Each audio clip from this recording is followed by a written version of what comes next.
So let's begin the workshop on Python. Okay, so the first thing that you need to do when you code is just to create a variable to store things in your memory. So in your computer memory, right? What you need to do is to assign a variable to a location in your computer memory. So for example, for this location in the memory, I assign the variable month. Then for this location, I assign year, day, age, name, and so on. And then afterwards, because the computer knows that this location in the memory is for month, I can assign a word to it. So I can assign month to it. Then for year, maybe I can assign the number 2021 to it. Then for day, I can assign the number 18. For age, I can assign 20. Then for name, I can assign Fizok. Yeah. So to code one, right, what you can do is like this. So we have the variable name here. Then we want to assign the word month. Then we want to assign October, the month October to it, which is a word. So when so this one we are just assigning October to the variable month, then the number 2021 to the variable year. Then in the last line, I'm just overwriting the earlier variable that we assigned. Yeah, that I'm just overwriting the earlier line. So when I do this one, right, it will overwrite October in the variable month, and instead of storing October, it will now instead store November. Yeah. So be careful when you are overwriting and using a variable that you have used previously. Yeah, because once you overwrite, right, you can't really access the previous value stored in that variable. Yeah, so this is how you can assign things into your computer memory. Okay, so after we assign, we want to be able to, let's say, be able to access and see what's stored in that variable. What we can use is something called the print statement, which will just basically print out what is stored in it. Will print out what is stored in the variable on your screen. So can you print month? So you are printing whatever stored in the variable month. Print year, we are printing whatever is stored in the variable year, like this. So you see here, when I run this cell, you see if I print month, the November appears because in my last line, I stored November in the month. Then if I print year, 2021 will come out. Yeah, so the thing is that in addition to your normal characters or numbers or your punctuation marks, right? Python also has special characters such as this, which is indicated by the slash here. So this slash n basically is just telling Python to print a new line, which basically is just an empty line that you see over here. Like you see there's a gap between 2021 and 5. Like this gap here is because I print a new line. Yeah, there are also other special characters, but then I let you all go and Google and find out about this yourself. So yeah, so it's also not necessary to print variables. Like we can just print a number directly also. Yeah, and then we can just print the entire sentence like this as well. And then instead of having, and then print also can accept 2 or more arguments that you can just like month, year, then like comma 16 like this and so on. So you see it will come out November 21, 16 like this. Yeah. Yeah, so you see like all these here, right? Then you notice that I have all these things that is sort of being ignored by the computer. So all these things are comments. Yeah. So if you put the hash here, everything after that is basically a comment that the computer will ignore. So this is useful. Like, let's say you are writing a very complex code, then let's say at that point in time you suddenly understand the logic that you need to write for your code. Then you code everything out. Then to make sure that you know what you're doing, the next time you're looking at your code, you can put a short comment there. Yeah. And then it's also useful to let's say you want to comment out certain lines of your code. You can just put a hash there. And then when you run it, you see that this is a sentence that was there previously is not being printed anymore because it's now a comment. Yeah, so I just uncomment that. So sometimes you don't want to have a one-line comment or you have a multi-line comment, then and you're lazy to put like multiple hash at the start of each line. what we can do is also to put like this triple inverted commas at the front and end of the multi-line command block. So everything inside here will be treated like a command by your computer. Yeah.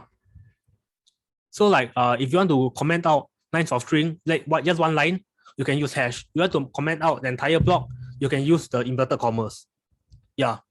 Then you can just ignore this line here because this is just how the notebook or interactive Python deals with this type of multi-line command. So you just ignore it and it won't really affect your code at all. Yeah. Okay, so we move on to the next thing, which is variable name. So earlier you see the variable names I use are very simple, like month and year. But then there are some rules that you need to follow when you name your variables. So your variables can only contain alphabets or numbers and underscore. And it must begin with either a letter or underscore, and it cannot start with a number, and is case sensitive. And then special words that are sort of reserved by Python, such as print, cannot be used as variable names. It won't give you an error outright, but instead it will cause like some problems with your code. Yeah. So for example, like let's say if I want to start a character, a variable name with 2 for like for example second. So I put 2nd, right? If I run it, yeah, it will give me an error. It gives me invalid syntax, which basically just telling you that, oh, this is a invalid way to name your variable. So let me just uncomment that. And if I run it again, you will see that it runs perfectly fine because all these are valid character names. Yeah. So I can do valid like this, or I can do valid like this. But these two are different characters because it's case sensitive. Yeah. Then at this point, maybe I can say that, let's say sometimes you have variable names that contains more than one word. For example, my name. What you can do is to do for the second character or the subsequent characters, you can capitalize the first character. So for example, in my name, the N I will capitalize, or you can put an underscore in between each of the words to separate it. Yeah, but then once you decide on a style for your code, you should stick with that style for the entire code so that it won't get too confusing. Yeah. So maybe you don't do this, but let's say I want to, for example, I want to have print as a variable name for some reason. So I run it. Okay, Python didn't give me any error. But let's say what if I want to do print. Yeah, so it will start to give me an error. Like it tells me that the string is not callable because basically it's treating this print, the first print here, as a variable instead of a function, instead of the print function. So because of this, right, basically, right, let's say if I do print valid, right, it gives me the same error. So basically, if you have overwritten whatever print is being stored in the Python code itself, then basically you can't use print anymore. So yeah, so basically the entire your entire code is basically gone. So let's say if you do this type of problem, if you come across this type of problem, you accidentally use a keyword that is reserved by Python. If you're in Jupyter Lab, what you can do is just click on this. Click on this, then you can shut down the kernel. So basically, shut down the kernel, then select a new kernel, the Python 3 kernel, and then and basically what it does is just clear everything related to this, clear everything in the memory related to this, to whatever code you have run before. So I just need to rerun all the cells again so that everything will be back in the memory. Like the month will still be stored in the computer memory. The year will still be stored in the computer memory. Yeah, so let me just rerun this. Yeah. Okay, so now we move on to data types. So earlier when I do month and year, right, you can see that there are sort of different data types, because for month what we have are characters or a string of characters. But then for the year, what we have is an integer. Yeah, so in Python, we have different data types. So some of the basic data types that you will encounter are string, which is just a sequence of characters. So yeah, then strings are defined with the inverted commas at the start and end of the string. Like for example, this is valid run, right? This is a string because I put the inverted commas at the start and end. If you don't put the inverted commas, right, Python will just interpret like this as some variables instead. So if you do this one, right, like yeah, it will treat this as a variable, valid as a variable. Then basically is some operator that is used by Python. But yeah, but you don't need to care about that for now. Yeah. So if you don't put inverted commas, right, Python will treat the this and the valid any words that you put as a variable rather than a string. So remember, so the inverted commas are important. Yeah. So in this case, I say words, right? But basically, one character itself is also a word in a sense by Python. Yeah, then other than that, we also have integers, which is just your integer numbers are 0, 1, 2, 3, minus 1, minus 2, minus 3. All these are integers. Basically, you got no decimal points. Then we have float, which are basically your non-integer numbers, like 123.45 is a float. Then we have a special data type, which is Boolean, which, like, unlike the previous three, can only have two values, either true or false. Yeah, like if you take some other modules like logic or something, you will encounter this term Boolean as well. So Boolean is just true or false. These are used in control statements, which we will elaborate on later on. Yeah. Then let's say you want to know what data type is stored in the variable. You can use the Python function type. So let's say, let me run this here. Yeah. So what we done is we stored the variable money, not number, and bow inside your computer memory. Then when I print, print the type of variable that's stored in month, which is a string, which you should expect. Then similarly for year with integer, money is a float, which is a float because there's a decimal point. And then not money is also, as expected, a string because I put the inverted commas there. And bow, then for bow is a Boolean, which is just BOOL. Yeah. So one thing to note when is, let's say if I do 123.001, right, it's also still considered a float, even though it's technically an integer, but then to Python, as long as you put a decimal point there, it's treated as a float. Yeah. So after this, we'll move on to the next thing, which is, yeah, so computers compute. So to compute, for the computers to compute, we need use operators to tell the computer what to compute. Yeah. So let's say we have two variables storing numbers, A and B. The basic arithmetic operators that we have is like addition, subtraction, multiplication, division. All these four is the standard that you use in your day-to-day life. And then exponentiation, which is a to the power b. You also used this before. Modulus, this might be something new to you, but then you did encounter this in primary school when you do your long division. You know long division, like let's say 5 divided by 2, right? When you do long division, there's a remainder of 1, right? So whatever modulus does, it just gives you the remainder.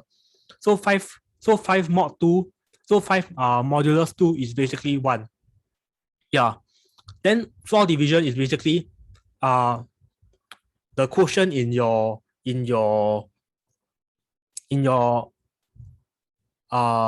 long division. So 5 floor division 2 will give you 2 because that's the quotient when you do long division. Or if you were to follow the exact classification given by the Python documentation, it basically is 5 divided by 2, 2.5. Then you round down to the closest integer. Then you round down to the closest integer, which will be 2. Yeah. So take note, this is round down. Like it doesn't round to the closest integer, but it round to the closest integer. So if you do like negative 5 divided by 2, right, you will get negative 2.5. Then it will round down to minus 3 instead. Yeah. Yeah. Then this cell, if you run it, basically it's just given 10 and 2.5. It will give you all these different output that you can like check with your calculator. Like 10 plus 2.5 is indeed 12.5. And so on for the rest of the operators. Like you can go and check this by yourself. So earlier I made the claim that you for 4 division, right, if you do by negative number, you will round down, right? Let's check. So minus 5 and 2. And we do 5 minus 5 4 division 2, we indeed get minus 3 because we minus 5 divided by 2 is minus 2.5. Then we round down to minus 3. Yeah. Let me change this back to the original one. Okay. Yeah. Yeah. Then like we've only considered the case where the variables store numbers. But let's say you have two variables. Let's say they are storing strings, right? This operator also works. Like for example, if you have string 1 plus string 2, what you will have is basically let me show you. My space plus name. If I do this right, basically I will put them together. So this addition operator also works for strings. So we'll basically put the two strings together. Like the space here is only because I have a space here. Let's say if I remove this space, right, you'll see that there's no longer any space here. So it just put the two strings together. So but then the multiplication operator also works for this. So let's say I have 5 multiplied by name, right? You will see name appearing 5 times, and then like they're sort of put together. Yeah. Yeah. So this is just to show that these operators can also work for not number variables as well. But then we won't cover more of it here. Yeah. Let me take some more. Let me have a sip of water.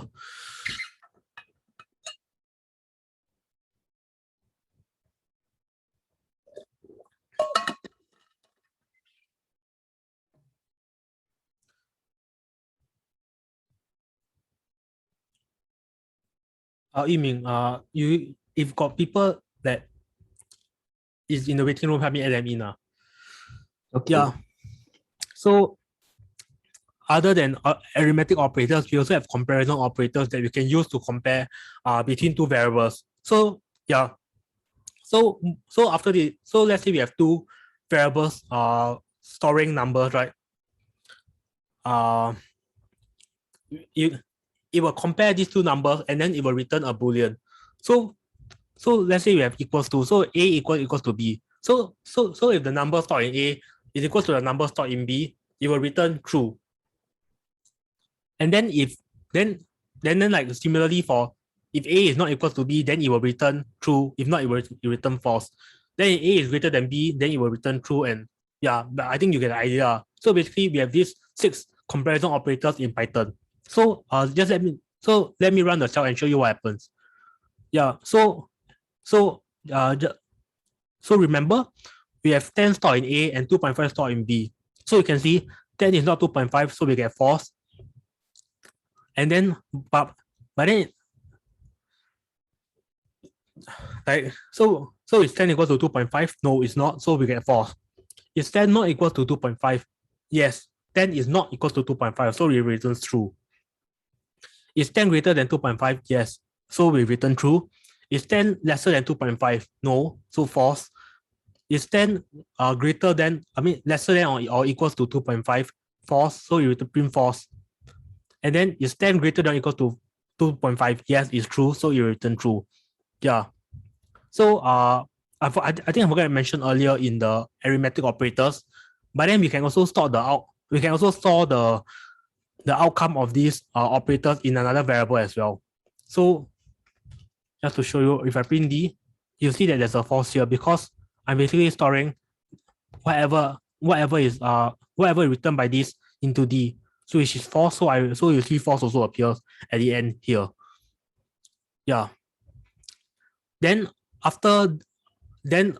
I think we have the last type of operators, which are logical operators, which can be used to chain comparison operators together. So basically, it's like and, or not. So and basically just check if is A and B true. So if A and B is true, it will return true. If not, it return false. So A or B, yeah. So A or B is different from the way that all works in our day-to-day conversation. If I ask you, if I ask you whether you want an apple or orange, so if I ask you want apple or orange, right? So if I eat, so it's like you can only have either the apple or the orange. But in this case, right? But in this case, you can have both the apple and the orange. Yeah. So what I'm trying to say is that if either one is true or both is true, it will return true as well.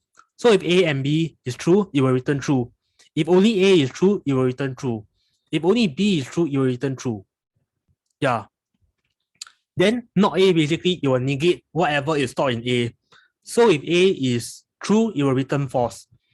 And if A is false, it will return true. Yeah. So this should be A here instead. Yeah. So we can check and see that the logical operators really do what they say really the logical operators really do what they say they do. So this is just to create a new variable E storing the number 10 as well. Then yeah, so I will go to here and you'll see. So from earlier we know that A and B are A, this will return false and this will return true. So if we have a false and a true, false and true will return false. Then this is false and this is true, so it will return true. So if not false means it will be true. Yeah. Then for this one, yeah, so this is basically just to show that instead of comparing between two variables, we can also compare between the number and another variable. And then this is the application. For example, let's say we want to check whether the number 5 is it between the range A from B to A. So yeah, so this is just a way to check whether if is 5 within this range. So 5 we know that it's greater than 2.5 and it's also lesser than 10. So in this case, it will return true. Yeah. Then these last two things is basically just to show you that same as all the previous operators, we can also store these outputs. Yeah.